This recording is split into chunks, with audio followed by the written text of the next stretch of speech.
The teapot whistled softly, a high, steady sound that curled into the quiet of my kitchen like a familiar song. I moved slowly, wrapping my hand in the dish towel before lifting it from the burner. Steam danced up from the spout, wrapping around my wrist as I reached for the phone. It rang only once more before I answered, my voice light and easy. "Hello? Hey, Mom?" Matt's voice came through, flat. No warmth, no rhythm. I smiled anyway. It was a habit. "Hi, sweetheart," I said, pouring water into my cup. The smell of chamomile and cinnamon drifted up, wrapping around me like comfort. "Everything okay?" There was a pause, just long enough to catch my breath. "I don't think you should watch Sophie anymore," he said. "It's just, you're getting older." My hand stopped mid-pour. The steam clouded my glasses as the words sank in. I blinked slowly, unsure if I'd heard right. He kept talking. Something about a nanny, convenience, safety. I couldn't make the rest of it out. The warmth left my fingers before the tea even touched the cup. I didn't answer right away. I just stared at the rising steam, swirling and then vanishing, like something I'd held on to too long. I don't think he meant it to sting.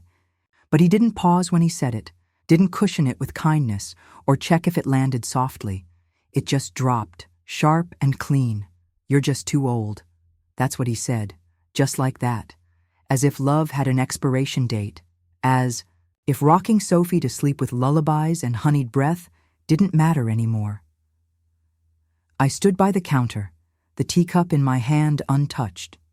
Outside, the rain tapped steadily against the kitchen window, soft and constant, like it was trying to soothe what had already broken.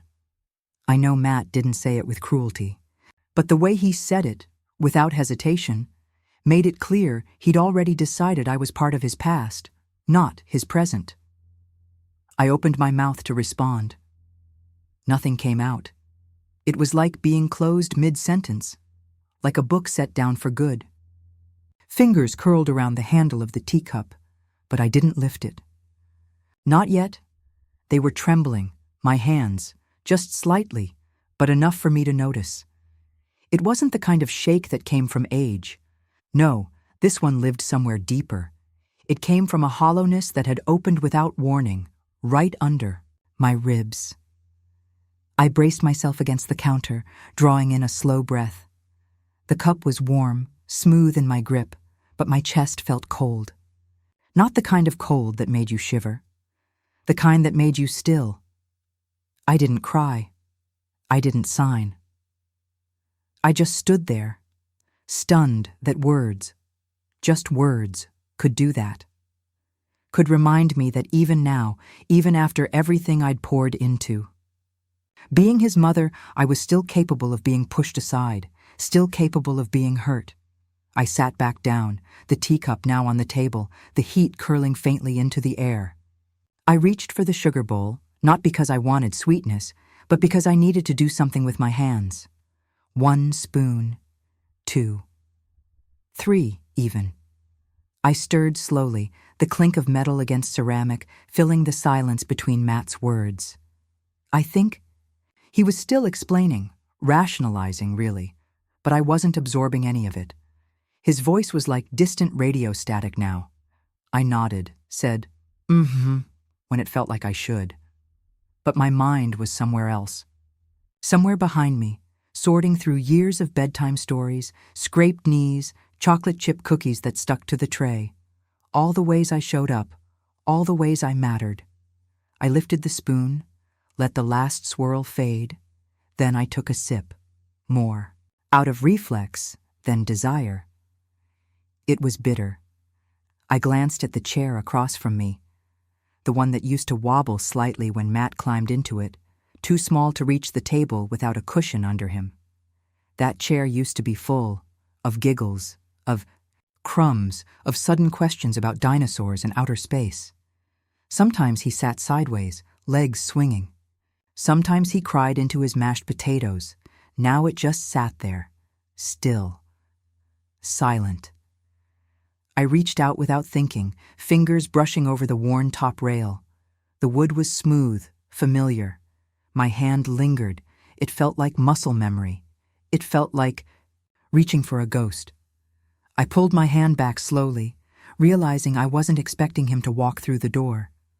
I just wished, deeply and foolishly, that touching what he used to touch might bring something back. But it didn't. The rain had picked up, sliding down the windows like soft silver threads. I stood there, my hands cupped around the now empty mug, watching my reflection flicker in the glass. I looked tired.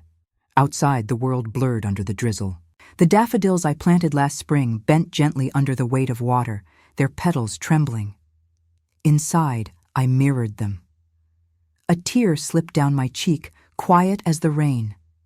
It wasn't just about babysitting. It wasn't even about being needed. It was about becoming unseen, like a well-worn blanket tucked into a drawer, like a song no one sings anymore. I pressed my forehead gently to the cool pane and whispered to no one, "I'm still here." And for a moment, I wondered if anyone remembered. The flower was everywhere, on the counter, in his hair, across the floor like snow. Matt sat on the edge of the kitchen counter, legs swinging freely, his little hands pressing the cookie cutter, deep into the dough with all the seriousness of a sculptor. I laughed softly, brushing a streak of white from his cheek. "Try not to press too hard," I said, though I didn't really mind the mess. He looked up at me, grinning, proud of the star shape he'd made. "Look, Nana, it's perfect. It wasn't perfect. It was lopsided, thick on one side, barely cut on the other. But I kissed the top of his flour-dusted head and said, 'It's beautiful.' The oven ticked as it warmed. Cinnamon filled the air, wrapping around us like a quilt. Light filtered in through the gingham curtains, catching dust motes in mid-air. The bowl was nearly empty, but my heart was so full. That kitchen saw a lot over the years. Burnt crusts, spilled milk, quiet tears. But that morning, it only knew joy. He used to fight sleep like it was a punishment. But all it took was a story and my fingers in his hair, and he'd melt into his pillow like butter on toast. I'd sit beside him, dim nightlight casting soft shadows on the wall, and whisper about brave mice who snuck into castles or pancakes that could fly away from forks. His eyelids would flutter, his little chest rising and falling slow and even. Sometimes he'd mumble something, half dream, half thought, and I'd lean in close. I'd whisper, even if I didn't need to know. He'd smile, eyes still closed. "Don't stop reading, Nana." I'd keep going. Not because the stories were important, but because he wanted to fall asleep to the sound of my voice. That tiny, sacred space, those 10 minutes of story time, felt like something only we understood. And when his breath evened out, when his fingers unclenched the blanket, I'd kiss his forehead and think, this is the quiet love that lasts. He burst through the door, cheeks pink from the wind, a school paper half hanging out of his backpack. "These are for you," he shouted, holding out a crumpled fist. I blinked, taken off guard. In his hand were 5 daisies, all bent at the stem, dirt still clinging to their roots. He beamed as though they were rare orchids. "Oh, honey," I said, taking them gently. "They're beautiful." He watched as I filled a chipped jelly jar with water and placed them right in the middle of the table. The flowers barely stood upright, but to me, they lit the room. They were growing near the fence. "No one wanted them," he said. I smiled and touched his cheek. "Then they were waiting for you." They lasted a week longer than they should have. I changed the water every day. Not because the flowers were strong, but because love made even fading things bloom a little longer. The first time I brushed Sophie's hair, I felt a strange ache in my chest. Her curls were soft, tighter than Matt's had been, but somehow my fingers knew the rhythm, the tug, the release, the gentle patience you learn from years of soothing. She sat in my lap, holding her stuffed rabbit. The nursery glowed with late afternoon light, bouncing off pastel blankets and baby books stacked on the shelf. "You okay, sweetheart?" I asked. She nodded, her voice barely a whisper. "It tickles." I smiled and smoothed her hairline. Almost done. Her curls slipped through my fingers like ribbon. And as I clipped the last barrette in place, she leaned her head back into my chest and sighed.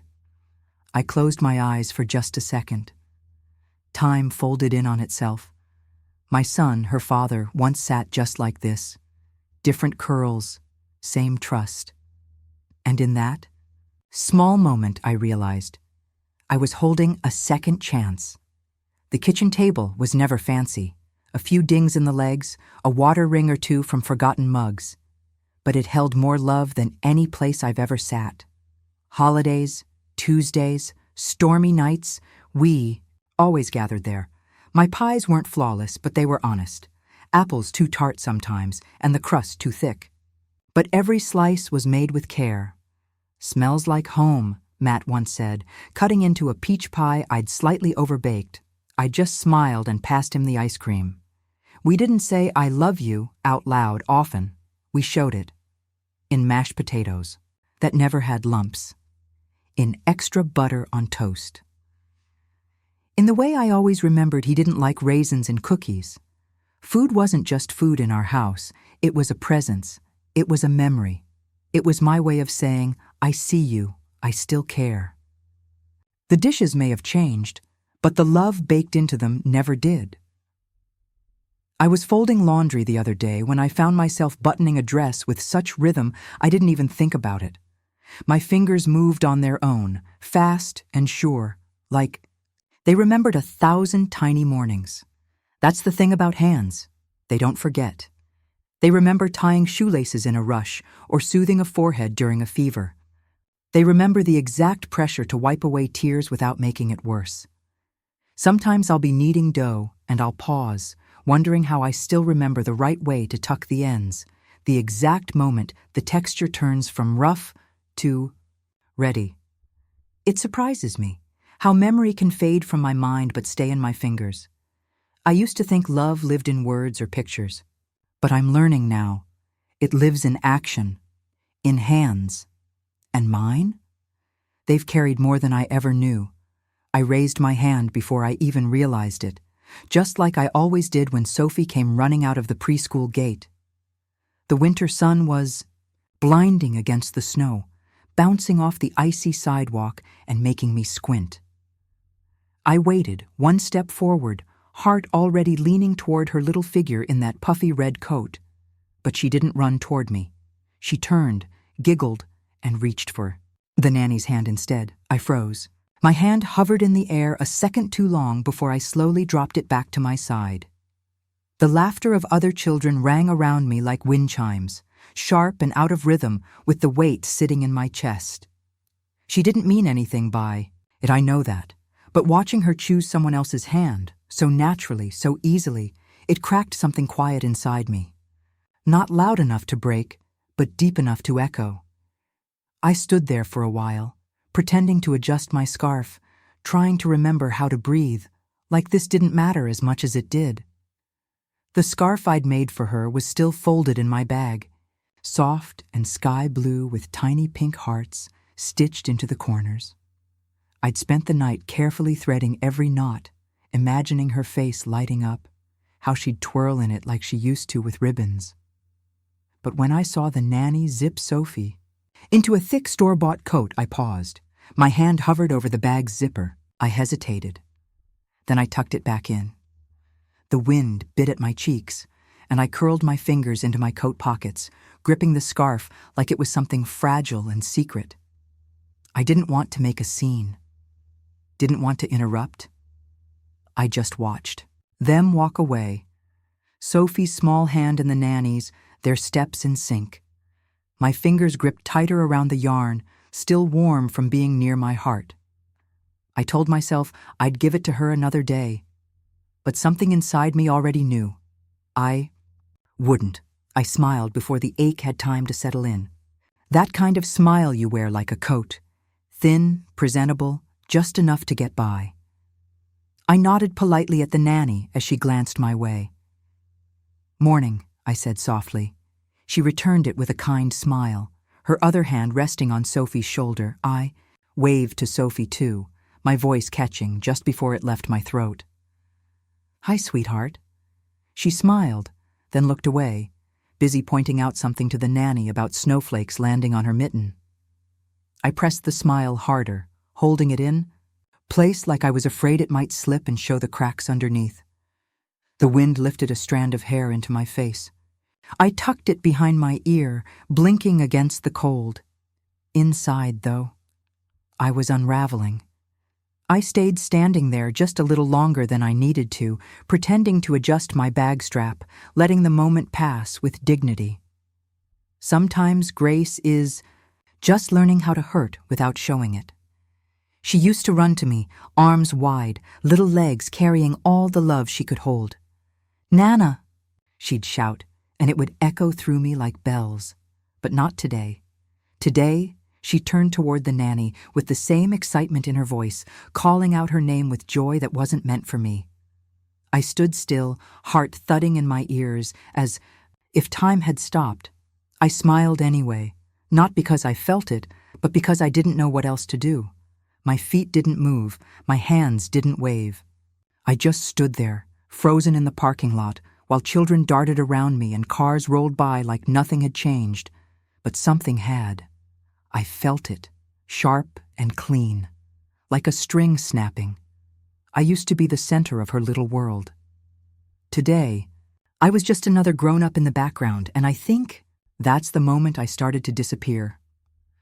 I walked slower than usual, not because my knees ached, though they did, but because I didn't know what to do with the empty space where joy used to live. Each step echoed on the sidewalk, too loud, too clear. There was a playground on the corner I usually glanced at. Sometimes I even smiled when I saw kids climbing the jungle gym or squealing down the slide. But today, I kept my eyes straight ahead. The wind slipped under my scarf and into my coat, making me shiver, even though the sun was out. Salt crunched under my boots as I crossed the street, the scent of wood smoke from someone's chimney brushing, past my face for only a second. My hands stayed deep in my pockets. I didn't listen to music, didn't look at my phone. I just walked, step after step, hoping the rhythm would carry me back to something that felt like mine. But the walk home felt twice as long and twice as quiet. The kitchen was warm when I stepped in. The stovetop still smelled faintly of cinnamon, and the sunlight stretched long shadows across the floor. Without thinking, I reached for the cocoa mix, extra marshmallows, just how Sophie liked it. The kettle hissed softly, and the mug, that little pink one with the chipped handle, sat waiting on the counter. I poured the milk, stirred it gently, added the marshmallows, 3 of them, watching them melt just enough to soften, but not sink. Then I placed it on the table across from my chair, and I sat. The steam rose quietly between us. But the chair across from me stayed empty. I stared at that mug for a long time. Part of me thought, maybe she'll come through the door, maybe this was all just a misunderstanding, but she didn't, and the cocoa went cold. The envelope sat there, quiet as a stone. It hadn't moved since Matt dropped it off earlier that week, just resting on the edge of my kitchen table, pink balloon stickers sealing it shut like a polite warning. I dusted around it, set a teacup near it, even picked it up once just to feel the weight. It was light, thinner than I expected. Probably a printout with cartoon animals and a start time, but I never opened it. Didn't need to. It said everything without saying anything. An invitation out of obligation, a placeholder, a symbol. They were having a party, and I wasn't supposed to be part of it. The lemon polish still hung in the air from wiping down the table. My tea's gone cold, half sipped, the ring it left beneath. The envelope just barely soaking the corner. I could have opened it, could have pretended to plan an outfit, buy a gift, but I already knew. That little sticker might as well have said, "Please stay home." The macaroni bubbled softly on the stove. 3 cheeses, just how Sophie liked. A little nutmeg, just a pinch.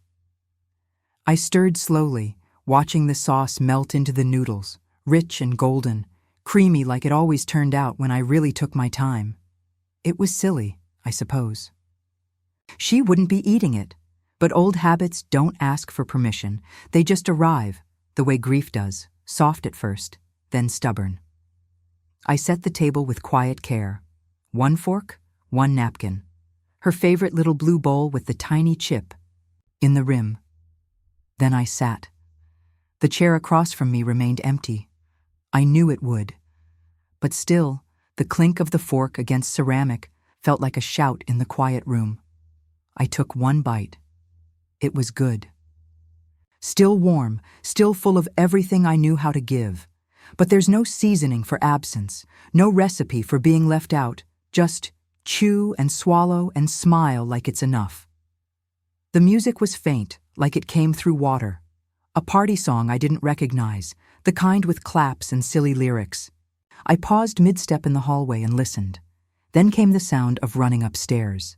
Little feet, a laugh, her laugh, Sophie's. It rang out bright and clear, like wind chimes catching a breeze I wasn't part of. My hand landed on the doorframe, steadying myself as if the floor had shifted. They were upstairs, celebrating. A birthday I used to plan, a life I helped raise. But the walls that once held bedtime stories and cupcake baking were holding strangers now. Or maybe I was a stranger. I didn't feel anger, just a soft ache, like hearing a song from long ago and realizing you don't know the words anymore. I leaned against the wall, listened until the music stopped, then I walked away. Not because I didn't care, but because it wasn't my music anymore. The garden was blooming again, daffodils mostly, tall and golden, opening like trumpets to a sky that didn't need an audience. I stood at the screen door with a dish towel still in my hand, watching the breeze dance through their stems. Matt used to help me plant those. I'd guide his little hands into the soil, show him how to loosen the roots gently, not yank them out. Plants are just like people, I'd say. They need space and light. Now they grew without me. No one asked if the tulips needed more water. No one leaned over the rosemary and asked what it was for. They bloomed anyway. That's what stung most, I think.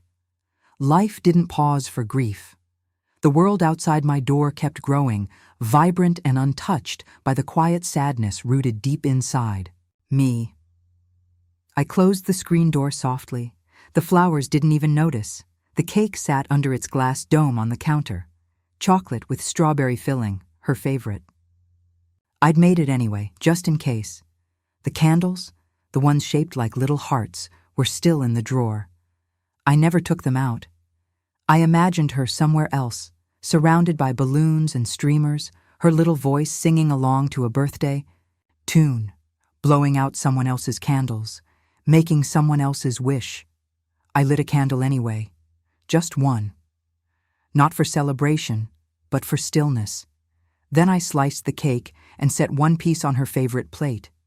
It looked lovely, neat, pointless. I stared at it while the overhead light hummed and shadows stretched across the tile floor. I whispered her name once, very quietly, as if maybe love could carry across town on breath alone. It didn't. The frosting held its shape too well. The house was quiet now. No more laughter through the walls, no more music. Just the tick of the clock, steady and uncaring. I sat in the living room, wrapped in my shawl, the porch light still on. It had flickered earlier. I'd meant to change the bulb, but then I thought, maybe it's okay if it flickers. Maybe it feels the same way I do. I kept glancing at the front door, not expecting a knock, but hoping. Just one knock. Just Sophie's little voice saying, "Nana?" But the door stayed closed. The candle beside me had burned halfway down. Its wax pooled quietly in the dish. The room scented faintly of vanilla and longing. Love used to always find its way back. At least, that's what I believed when I was younger. Tonight? I wasn't so sure. Still, I left the porch light on. I hadn't planned to walk in. I was just passing by, thinking maybe I'd peek through the window, just for a second. See the kids playing, feel something I couldn't name. The bell jingled softly above the door, and I stepped inside before I could talk myself out of it. The air smelled like finger paint, baby shampoo, and something sweet. Graham crackers, maybe. Sunlight streamed through wide windows, landing in warm pools on the floor where tiny shoes were scattered like confetti. A little girl zipped past with pigtails flying behind her. A boy laughed from the corner, covered in stickers. And somewhere deeper in the room, someone was humming. It wasn't loud. It wasn't chaotic. It was soft, familiar, like a song I used to know. I stood still for a moment, just breathing it in. I hadn't felt this kind of welcome in a long time. Not the kind that asks questions, just the kind that lets you exist. And I didn't know how much I needed that until it wrapped around me like an old shawl. I was crouched near the edge of the rug, pretending to organize a stack of plastic. Shapes, when I felt the tug. Gentle, but sure. I turned, and there he was, maybe 4 years old, cheeks smudged with dried paint and a stubborn little cowlick that refused to be tamed. He didn't say anything. Just looked at me, wide-eyed and sure, like I belonged. Then he handed me a blue block. I took it slowly, feeling its smooth edges in my palm. "Thank you," I whispered. He nodded once and sat beside me, pressing another block onto his tower. That was it. No questions, no hesitation. Just trust, offered in the form of a plastic square. I didn't even realize something inside me had been hollow until that moment, until it started to fill. All I'd ever wanted was to be wanted. And somehow, in a room full of giggles and glue, sticks, a tiny stranger had reminded me that I still could be. He came over with a crumpled sheet of paper in his hand, eyes shining like he'd found buried treasure. "It's for you," he said. I unfolded it slowly. Crayon lines stretched across the page, stick figures with happy faces, a big yellow sun that took up nearly half the sky, and a little heart right in the middle.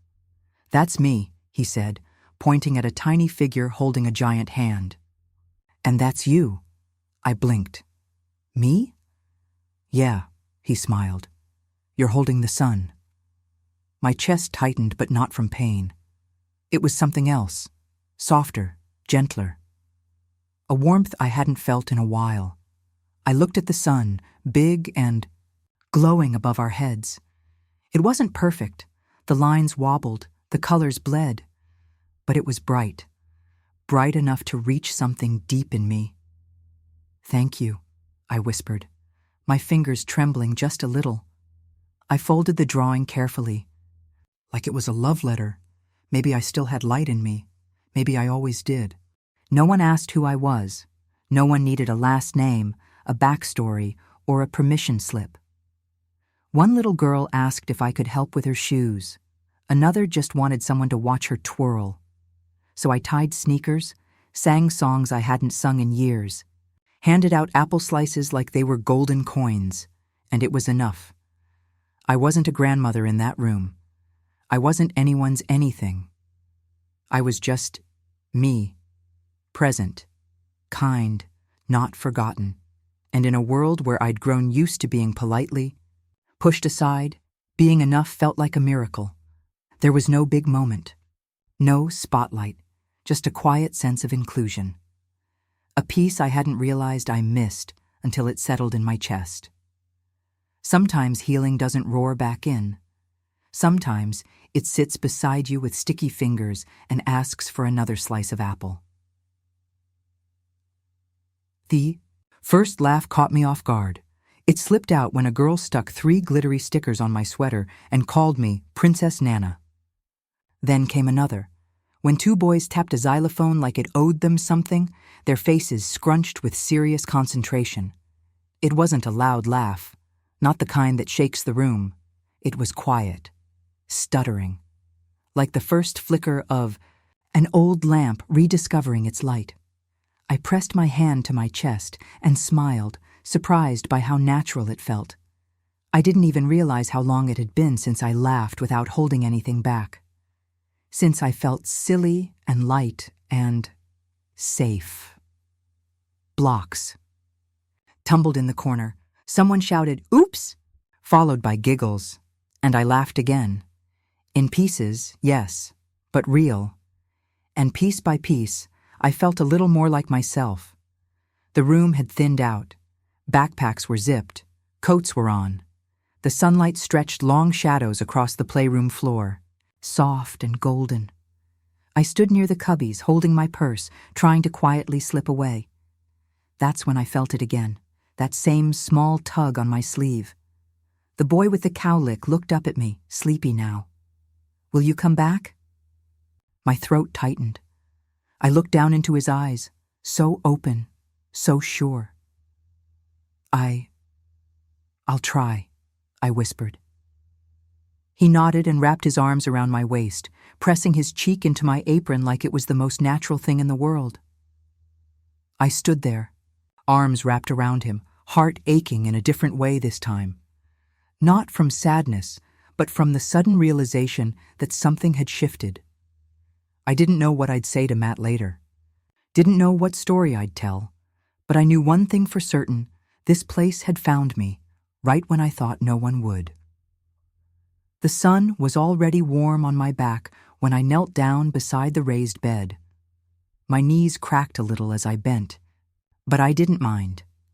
The soil was loose and cool between my fingers, crumbly, rich, alive in a way I hadn't felt in a long time. I pressed the first seed into the earth, covering it gently, like tucking in a child. There was something familiar. In the motion, something steadying. I remembered Matt's little hands years ago, scooping soil beside me in our old backyard, how proud he'd been of his crooked carrots. I wasn't thinking about Matt now, though. I was just breathing, slowly, with dirt on my palms and a marigold, in a pot waiting patiently to bloom. Each time I dug another hole, I felt a little more myself, like I wasn't lost, just buried a bit. This garden didn't care about mistakes or history. It only asked for hands willing to work, and mine still were. They came without asking, 3 of them, maybe 4, fluttering around me like butterflies that smelled like glue and cookies. One reached for the trowel in my hand. "You want to help?" I asked softly. He nodded. Another girl crouched beside me, pressing her hands into the dirt like she'd done it 1,000 times. I didn't need to lead them, didn't need to teach or explain. They just followed, tiny hands patting soil around. Roots I'd loosened, poking seeds into the ground with crooked fingers and the utmost care. "Look," one whispered, pointing at a green strawberry. "It's a baby." I laughed. Their fingers brushed mine without fear, without question. Just trust, quiet and complete. And suddenly, I didn't feel like I was filling time. I felt useful, present. I had something to give, and someone still wanted it. I hadn't worn those aprons in a long while. The ones with the frayed corners and old cookie dough stains from another life. I found them in a drawer under the bread box, still folded, still waiting. I tied one around my waist and smoothed it down. It felt strange at first, like slipping into an old story. But then something settled. Only now, instead of flour in the pockets, there were crayons and Band-Aids and tiny leaves handed to me as treasures. I wore it to the art room, where the sun poured through the windows like honey. One boy looked up and said, "You look like the snack lady." I smiled. Close enough. I wasn't baking pies anymore, wasn't making lunches for Matt or wiping Sophie's chin. I was showing up for someone new. And that apron? It still fit, just in a different chapter. The petunias came in first, soft purple and proud, spilling over the edge of the garden bed like they had something to prove. Then came the basil, and a few weeks later, the tomatoes, all sun-warmed and bold. The kids watered with wild abandon, of course, half of it hitting the soil, the rest soaking their shoes. But the plants didn't seem to mind, and neither did I. I found myself lingering longer. Listening to the hum of cicadas in the heat, to the way the leaves rustled when no one touched them. Something inside me had shifted too. The bitterness, the heavy, sour kind that had clung to me since Matt shut me out, it was fading, not gone, but no longer in charge. Hope was taking root, not loudly, just quietly, the kind of hope that doesn't ask for anything big. Just time, water, sunlight, and a little space to grow. At first, I came to pass time. That's what I told myself.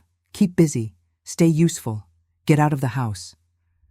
But as the days stretched into weeks, I noticed the quiet around me changing. It wasn't the same silence that echoed in my kitchen. This was a peaceful quiet, one with purpose.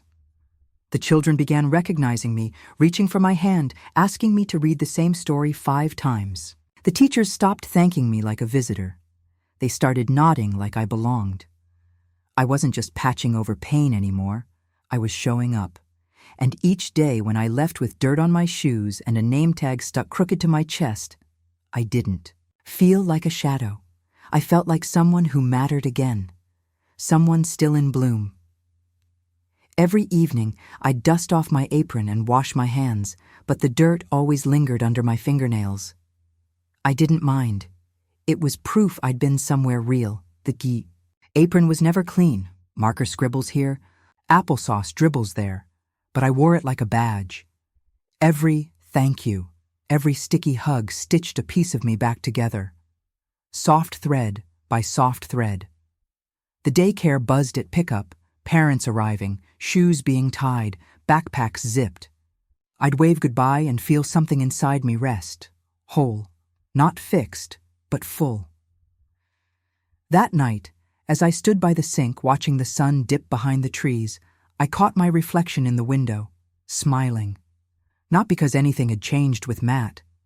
Not because the past was rewritten, but because I had found a little corner of the world where I still belonged, and for the first time in a long while. That was enough. She didn't say a word when she came over, just lowered herself onto the cushion beside me and sat. Close. Close enough that our sleeves brushed now and then as we turned the pages of the picture book. I wasn't really reading. She didn't lean into me, not quite, but she didn't pull away either. It was like sitting next to a little wildflower, bent slightly toward warmth, but not fully open. I could feel her breath when she sighed, small and slow, like she was testing how much space she was allowed to take. Her presence didn't ask for anything, not paying attention, not affection, just room. The scent of crayon wax still hung in the air from craft time. Someone had left a half-finished puzzle on the rug nearby, and somewhere in the distance a clock ticked soft and steady. She didn't need words, not yet. She just needed to be near. And so we sat, quiet, steady, side by side. She was quiet for most of the evening. We colored a little, read a little. I helped her zip up her hoodie when it got chilly by the window. But then, as we were packing, up the crayons, she paused, looked up at me with those big, unsure eyes, and softly, so softly I almost missed it, she said, "Nana?" I blinked, my heart clenched, then bloomed, all in the same breath. She said it like it was a question, like she wasn't sure if she was allowed to give me that name, like maybe she thought it might break if she said it too loud. I swallowed the lump in my throat and smiled. "Yes, sweetheart?" She nodded once, quick and quiet, and went back to packing crayons. Just like that. She'd given me a name I didn't know I still needed. A word that once belonged to someone else, now reborn in a whisper from a child who simply wanted comfort, and I felt something stitch back together in my chest. The quilt was soft and warm, stitched together from scraps that had seen decades of life. A piece of Matt's old soccer jersey, the sleeve of Sophie's first Easter dress, a square from a nightgown I used to wear when Matt was little and feverish, Annie. Didn't know that, but when I laid it across our laps, she reached for it like it belonged to her. We curled into the story nook, the lamp behind us casting a warm puddle of light across the pages. I began to read, slow and low, like bedtime wasn't far off. Partway through, her head found my arm. No words, no movement, just trust. I kept reading, though I slowed down. Let the syllables stretch. Let the silence settle around us. Outside, the sky darkened. A soft breeze lifted the edge of the curtain. The scent of cocoa drifted from the cup I'd left nearby. She didn't fall asleep, but I think something inside her rested, and something inside me did too. We'd turned the last page of the story. I was about to rise, to put away the quilt and dim the lights. Then she slipped her hand into mine. No warning, no fanfare, just fingers, small, soft, and certain, sliding into my palm like they'd always belonged there. I looked down at our hands, mine, weathered and wrinkled. Hers, warm and curious, covered in crayon smudges and cookie crumbs. I didn't squeeze. I didn't speak. I just held it. And at that moment, I realized how empty my hands had felt lately. Not idle, but unheld, unwanted. But now, they weren't empty anymore. She didn't let go until the room went quiet, and I didn't need to ask why. We lay side by side beneath the quilt, her tiny frame curled into the blanket, my arm resting gently across her feet. She whispered into the dimness, "My favorite color is sky with sprinkles." I smiled. "Mine's the sound of children laughing." She giggled. "That's not a color." "It is to me." She nodded solemnly, as if that made sense in her world. Then she told me she didn't like thunder, but liked rain, that her shoes made her feel fast. Sometimes she misses her mommy at night, but not all the time. I told her I liked the smell of cinnamon, and that I used to be really good at hopscotch. We whispered back and forth like that. Not secrets that needed to be kept, just truths that needed to be shared. There was no fixing, no lessons, just honesty wrapped in softness, and that made them beautiful. She'd fallen asleep on the rug, tucked under the quilt, her breath slow and steady. I sat nearby, back against the wall, knees pulled in close. The room was quiet now. The hum of the heater, the rustle of leaves outside, the faint scent of cocoa lingering like a memory. And for the first time in months, I didn't ache for what I'd lost. Not for Matt's silence. Not for the unopened invitations. Not even for Sophie's absent arms. All those empty spaces, those echoes that used to follow me home, they were quiet now. Annie hadn't fixed them. She hadn't even known they were there, but her presence, her warmth, her trust, her sleep-breath rhythm had filled something. I wasn't forgotten. I wasn't discarded. I was needed. And in that moment, that was enough. I pressed my palm to the floor, grounding myself in the stillness, and whispered into the dark, "Thank you." And for once, I didn't expect an answer. I was halfway through a picture book when I felt it. The air shifted. I looked up and saw him, Matt, standing in the doorway like someone unsure whether they were welcome. The hallway light behind him cast his face in a strange mix of glow and shadow. Like guilt itself had tried to step inside, but couldn't decide if it should stay. My hand paused on the page. He didn't move, just stood there, taking in the room, with eyes that carried too many years between us. The last time I'd seen him, he hadn't looked back when he walked out. Now he stood like a statue made of memories, some too sharp, some already softening at the edges. Annie shifted in my lap, but didn't wake. My fingers rested gently against her hair, and I realized my heart wasn't fluttering from joy. It was the ache of things left unsettled, the space between who we were and what we hadn't yet said. He still hadn't spoken. I thought maybe he would when he stepped further into the room, but he didn't. Instead, his eyes landed on Sophie and Annie, their small hands building a train track across the worn carpet. He watched them, really watched. The creases in his brow deepened when Sophie giggled, especially when she looked so at ease beside Annie. There was something in his face that reminded me of his younger self, when he was trying hard not to cry after scraping. His knee. He still wouldn't meet my eyes. And strangely, that stung more than anything he could have said. I wanted to say, "I'm right here. Just look at me." But I didn't. I just sat still and let him look at everything except me. And that invisible distance between us stretched wider than the rug the girls were playing on. I almost said something. I even opened my mouth. A simple, soft hi would have done it. Or an offer for coffee, just to break the tension that curled around the room like fog. But nothing came out.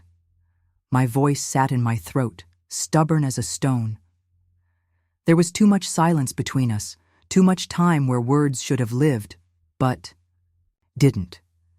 I didn't know how to cross the bridge without reopening the ache underneath. Forgiveness, I've learned, doesn't come quickly. It arrives slowly, gently, like the way light creeps across the floor before sunset fully settles. And in that moment, I realized I wasn't ready to hand it over like spare change. Not yet. Instead, I smoothed Annie's blanket and kept my eyes on the page I hadn't turned. If he wanted to say something, he'd have to be the one to start. He finally stepped forward. It was slow, hesitant, like his body was unsure his heart was allowed to follow. He knelt beside Sophie without saying a word, his hands resting awkwardly on his knees. After a few moments, he reached out and gently placed one hand on her back, not firm, just enough to be there. Sophie didn't say anything. She just leaned slightly toward him, still focused on her game. I watched from the corner of the rug, unsure what to do with the knot in my chest. He didn't look at me, didn't force a moment, but something about his posture, his stillness, told me he was trying, quietly, clumsily, but trying. I didn't interrupt. Sometimes reconciliation doesn't come wrapped in speeches or hugs. Sometimes it comes in the way someone kneels on a rug and finally decides to stay. And though I wasn't sure if I was ready to meet him halfway, I stayed too. He finally spoke. His voice was quieter than I remembered, like it had shrunk a little under the weight of time. "You've done more for her than I ever realized." He didn't say it looking at me. His eyes were still on Sophie. But I heard it, and this time I didn't need to hear more. His words didn't come with excuses, no defenses, just sorrow, the kind that seeps through the spaces between sentences. I didn't nod. Didn't smile. I just let the words settle where they landed, in the space between us that had long gone untouched. And though my chest tightened with all the hurt I hadn't voiced, I didn't pull away from it either. Because sometimes an apology doesn't erase pain, but it makes room for the ache to breathe. I didn't say, "I forgive you." I didn't even say, "It's okay." Instead, I reached out and patted the rug beside me. An invitation, not a command. He hesitated. Then he sat, close, but not touching. We didn't speak for a while, just listened to the rustle of toys being put away, the hum of the mop bucket rolling through the hall, the closing notes of a lullaby playing on the classroom speaker. It wasn't dramatic. It wasn't a resolution. It was just a beginning, and that was enough. Because sometimes peace isn't a hug or a perfect ending. Sometimes it's two people sitting in the same room again, without flinching, without fleeing, and after everything we'd been through. That small, quiet moment, it felt like grace. We sat across from each other, a pot of coffee cooling between us. The daycare kitchen wasn't mine, cheap linoleum floor, mismatched mugs, but it felt like places I'd once known. That quiet hour after dinner, the hum of the fridge, the world winding down.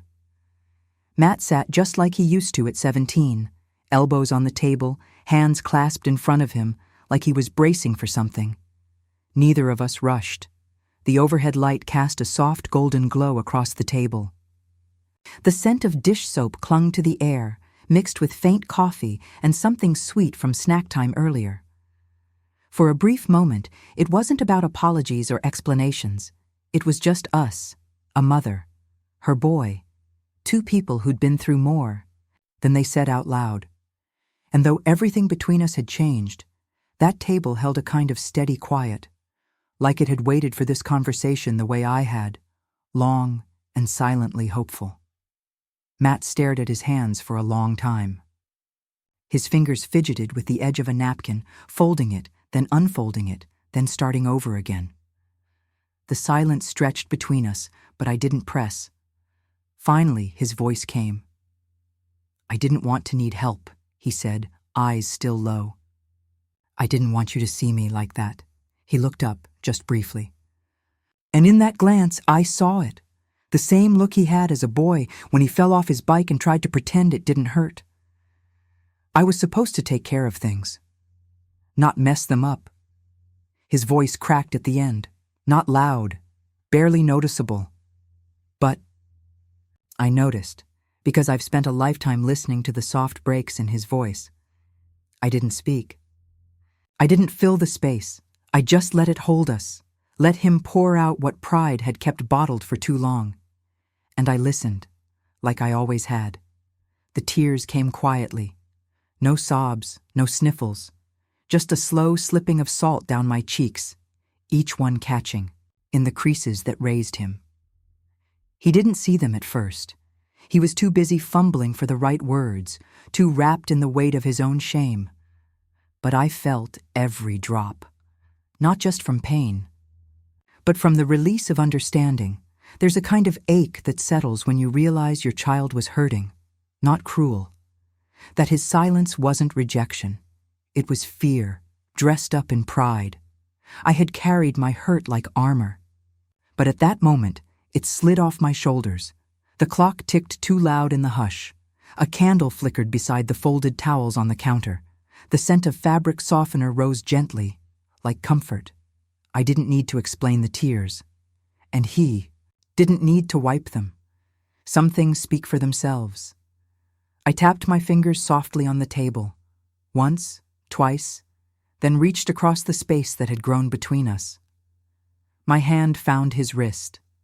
Not tightly, just enough. I didn't say, "It's okay," because it wasn't, and that would have made it smaller than it deserved to be. What I did say was, "I'm still here." His shoulders dropped, just slightly. He didn't respond right away, but his fingers turned, slowly, resting under mine like a small agreement. The kitchen chair creaked as I leaned forward. I didn't mean to cry again, but my throat ached with all the years we'd lost to silence. We weren't back to how we were, but we weren't strangers either. And in that gentle in-between, forgiveness began to bloom.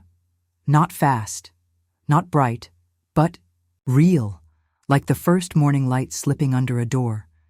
We didn't talk about the past like we were solving it.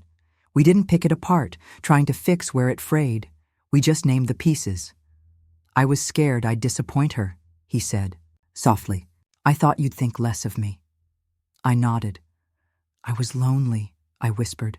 "I didn't know where I belonged anymore." He swallowed. I did too. The words hung in the warm air like threads.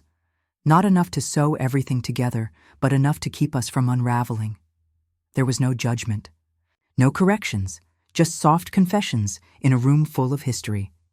Each sentence is a tiny light in the dark. Outside, the night deepened. Inside, the cabinets glowed gold, and the heater hummed behind us. Like a lullaby neither of us remembered learning. And for the first time in years, we weren't apart. We were two people sharing the same truth. He stood up slowly, pushing back from the table like he didn't want to break the spell. Then, without a word, he walked around to where I sat and wrapped his arms around me. It wasn't dramatic. It was warm, long, familiar. I leaned into his shoulder, my cheek against the fabric of his sweatshirt. His scent was different now, lavender from the Daycare soap and coffee. But the weight of him was the same. I closed my eyes. We didn't say anything. We didn't have to. Our breathing synced for the first time in what felt like years. A slow exhale, a quiet inhale, letting go, letting in. The lights had dimmed. The hallway echoed empty. Outside, the moon glowed over parked cars, but inside, in that small fluorescent-lit kitchen, something holy settled. Something that felt like peace. Something we'd earned. Matt knelt beside them in the soil, sleeves rolled, fingers already dusted with earth. Sophie giggled as she pressed a daisy root into the hole she'd dug, crooked and a little shallow, but full of heart. Annie leaned close, watching with wide eyes before gently brushing the dirt over the top. Matt reached over and patted the soil flat, his hand lingering a second too long. I stood a little ways off, hands tucked into my sleeves, just watching. The sun warmed my shoulders. The breeze tugged gently at the hem of my skirt. Around us, the daycare garden breathed, bright and alive. There was no need to step in, no need to speak. 3 hearts were growing something together, something fragile and deeply rooted, something I wasn't sure we'd ever find again. But there it was, right in front of me, blooming. He didn't speak when he walked over. He just held the small shovel out to me, his fingers curled around the wooden handle, his eyes steady and soft. I didn't ask what he wanted me to do. I just took it. Beside the girls, we found a bare patch of soil, just big enough for another daisy. He pressed down with his palm while I dug the hole. Then we knelt together, gently settling the plant into place. No one said, "Thank you." No one said, "I'm sorry." But we didn't need to. Some things don't get spoken. Some things live in the rhythm of shared effort, in the passing of tools, in the dirt beneath fingernails and the silence that no longer hurts. That little daisy didn't know our story. It just needed light, water, and care, and that we could still give. Annie clapped, her fingers still covered in dirt. "We're like a family now," she whispered, like she was letting me in on a secret too big to shout. Matt looked over at me. I smiled, though my eyes stung, not because I disagreed, but because I knew how true it was. In her world, family wasn't paperwork. It wasn't holidays or last names. It was whoever showed up with clean socks and apple slices and a soft place to land. And somehow, we had become that. Matt chuckled gently and tapped a bit of dirt off her nose. Sophie pulled Annie into a hug, and the 2 of them fell backward, into the grass, giggling. The sun warmed everything around us, and in Annie's little sentence, something I'd been aching to hear finally arrived, without force, without begging. I didn't say a word. I just let it sink in. I stood at the edge of the garden, the watering can tilted just enough to let a slow stream spill into the soil. The daisies didn't know who had planted them, or who forgot to, or who came back to try again. They didn't care. They grew because someone showed up, someone kept watering, someone believed they still mattered. I wasn't Sophie's nanny. I wasn't Annie's mother, but I was here. I was showing up. And as I watched the water glint in the light, casting tiny rainbows across the petals, I realized something. Legacy isn't always loud. Sometimes it's just consistency, just care, just being willing to kneel down and get your hands dirty again and again. The garden didn't ask for explanations. It only needed someone to stay. There was a time I worried, truly worried, that I'd be erased. No more invitations, no mentions in plans, no names in the will. But as I sat on the garden bench, watching Matt laugh with the girls, soil still clinging to their knees, that worry faded. They weren't giving me money or recognition. They were giving me something better. Their time. Their ease. Their shared laughter in the dirt. I didn't need their inheritance. I had my own. It lived in stories told under quilts, in pie crusts rolled thin, in strawberry patches and second chances. I exhaled deeply, the sun warming my cheek, and let the moment soak all the way in. This was enough. More than enough. The wind stirred the petals gently, their golden faces swaying as if they were nodding in time with my thoughts. I looked down at my hands, lined, freckled, worn. They'd carried so much, stirred so many soups, buttoned so many coats, cupped so many cheeks that needed reassurance. One day, they won't be here, but I've come to understand. That doesn't mean I won't be. Because love, it outlives the hands that give it. It lives in bedtime stories whispered over giggles, in crayon drawings tucked into cubbies, in tiny voices that call Nana without needing to ask if they can. That's what I'll leave behind. Not furniture, not funds, but presence. And presence, I think, is the truest legacy of all.